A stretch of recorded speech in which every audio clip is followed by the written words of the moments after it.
Méditation du 7 mars. Liste de choses pour être. Et que servira-t-il à un homme de gagner le monde entier s'il perd son âme? Ou que donnera un homme en échange de son âme? Matthieu 16, verset 26. Le plus important n'est pas ce que vous faites, votre travail, vos réussites, vos diplômes, mais ce que vous devenez. Vivez-vous avec gratitude et espérance? Parlez-vous et agissez-vous avec intégrité? Savez-vous aimer inconditionnellement les autres et vous-même? En planifiant notre journée, nous écrivons souvent une liste de tâches à faire. Aller au supermarché, faire la lessive, et plus encore. Nous organiser et bien administrer notre temps est évidemment une bonne idée. Cependant, je me demande ce qui arriverait si nous écrivions une liste de choses pour être. Si le plan de la journée était d'être patiente, d'être compatissante, d'être résiliente. De quelle manière mes priorités changeraient-elles? Je suspecte que je ne ferais pas certaines choses. Nous avons des vies frénétiques, comme si nous jonglions avec des torches enflammées. Pour essayer de garder l'équilibre entre notre carrière, la famille et l'Église, nous nous agitons de plus en plus. Nous allons de côté et d'autre, épuisés et irritables, en pensant que nous n'avons pas d'autre option. Et si pour une raison ou une autre nous parvenons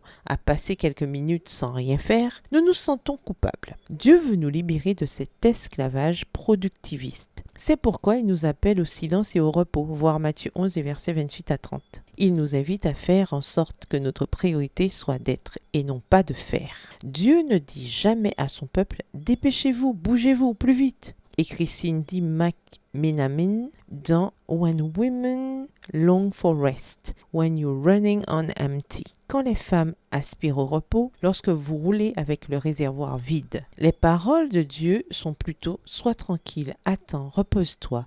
Le sentier sanctifié est celui qui se parcourra avec du temps. Il inclura l'attente, il inclura la confiance, mais il sera tranquille et vous trouverez du repos pour votre âme. Nous avons besoin de recevoir le courage émotionnel de ralentir. Demandons à Dieu la sagesse pour faire moins et être plus. Malheureusement, très peu de chrétiens parviennent à atteindre ce niveau d'authenticité. La plupart sont tout simplement trop occupés, pense Bill Hybels dans Too Busy Not to Pray. Trop occupé pour ne pas prier. Aujourd'hui, tandis que vous planifiez votre journée avec Jésus, osez ralentir. Souvenez-vous que le plus important est ce que vous devenez. Prière, Seigneur, je confesse que mon style de vie est stressant parce que j'ai permis au monde de m'imposer son agenda et son rythme fou. Guéris-moi et donne-moi du repos. Apprends-moi à ralentir mon rythme de vie, à vider ma vie de ce qui ne lui est pas profitable, à faire place au silence. Rappelle-moi que le plus important